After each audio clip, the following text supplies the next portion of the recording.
ఒంటరితనం, అటుపై నిరీక్షణం. అసలే ఒంటరితనం, అటుపై నిరీక్షణం.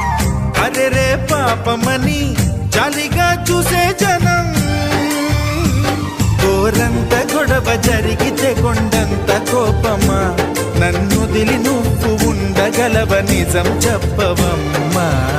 అందరినీ ఇలా వెంటపడి అడగాల, సరదాగా నువ్వే ఎదురైతే సరిపోదా. నిద్రపోతున్న రాత్రి నడిగా, గుటికి చేరిన గువ్వల నడిగా,